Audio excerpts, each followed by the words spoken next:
The Galactic Council had never encountered a species quite like humans. At first, the Council viewed Earth as a primitive world, barely worth notice in the grand celestial tapestry. That changed when humans developed faster-than-light travel within just 3 centuries of discovering electricity, an unprecedented technological leap.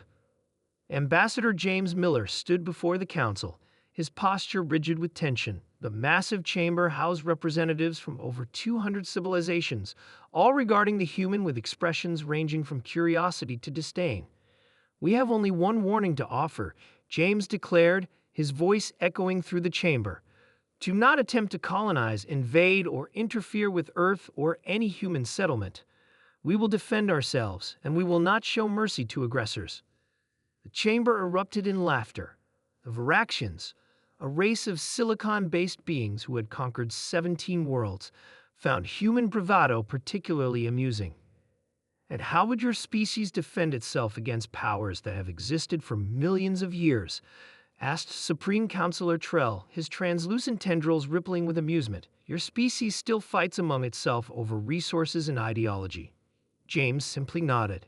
"That is our warning. Take it or leave it." The council chose to leave it. 10 Earth years passed.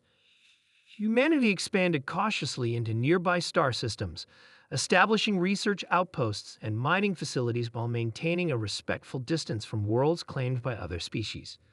The Viraxian Empire grew impatient. Their analysis showed Earth possessed rare minerals crucial for their technological advancement. Their high command determined humans were bluffing, a psychological tactic to compensate for military weakness. Commander Drow led the invasion fleet. 50 warships materialized in Earth's orbit without warning, their weapons primed. The message broadcast to all Earth frequencies was simple: surrender or be obliterated. Earth's response came not in words but in action. From hidden orbital platforms, automated defense systems activated. From beneath the oceans, submarine bases launched countermeasures. The human military had spent decades preparing for exactly this scenario, but what no one expected, not even most humans, was what happened next. The quantum entanglement network that Earth's scientists had quietly established throughout the solar system triggered a synchronized response. Microscopic nanites released into space years earlier activated en masse. They infiltrated Viraxian ship systems, disabling weapons and life support simultaneously. Within hours, 48 Viraxian warships were dead in space. The remaining 2 retreated, bearing witness to what happened when humanity's warning went unheeded. The Galactic Council convened an emergency session. Councilor Trell demanded retribution against the humans for what he called barbaric tactics. Thomas Reed, Earth's new ambassador, addressed the council calmly. "We warned you once. We did not want war. We wanted to be left alone to develop in peace. The Viraxians made their choice. Your victory was merely technological trickery," Councilor Trell spat, "not honorable combat." Thomas smiled faintly. "That's the fundamental misunderstanding you have about humans. We don't fight for honor or glory. We fight to win, using every advantage available. And we told you exactly what would happen." The council was divided. Some races advocated for a unified assault on human territories to eliminate the threat before it grew stronger. Others counseled caution, impressed by humanity's defensive capabilities. In the end, faith overcame wisdom. 7 species formed a coalition, convinced that their combined might would overwhelm whatever tricks humans had employed against the Viraxians.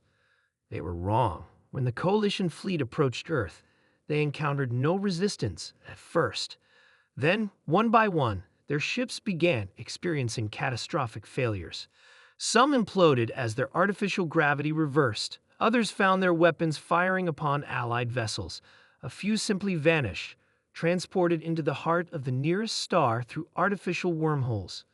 Not a single human vessel engaged directly. Not a single human life was lost. The coalition retreat was chaotic and desperate. Of the 300 ships that had approached Earth with confidence, only 27 limped home. On Earth, President Anna Torres addressed the United Nations. "We never wanted this conflict. We sought only to exist in peace among the stars. but we will not apologize for defending ourselves effectively. Behind closed doors, Earth's leaders debated their next move.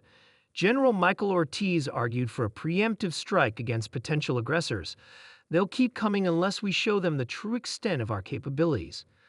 Dr. Lisa Pottle disagreed. Violence begets violence. We defended ourselves, yes, but escalation will only lead to more bloodshed. In the Galactic Council, the mood had shifted dramatically. Ambassador Thomas Reed was now treated with cautious respect tinged with fear. "How did your species develop such technologies in secret?" asked Counselor Exet of the Laurelian Confederation. "Our intelligence suggested you were centuries behind such capabilities." "We're resourceful," Thomas replied simply, "and we've had to be. Humans have spent most of our history fighting each other. When we unified, we redirected those instincts toward protection rather than conquest." The Council voted to officially recognize Earth's sovereignty and establish formal diplomatic relations. Trade agreements followed, cautious at first, then flourishing as species discovered that humans were eager partners in peaceful exchange. Years later, when the ancient Drovid collective emerged from deep space with conquest in mind, they found not just humans standing against them, but a coalition of species who had learned that Earth's warning was not a threat, but a promise. Humanity had never wanted war. They had given fair warning. Those who heeded it found allies. Those who dismissed it as arrogance paid the price for their faith in their own superiority.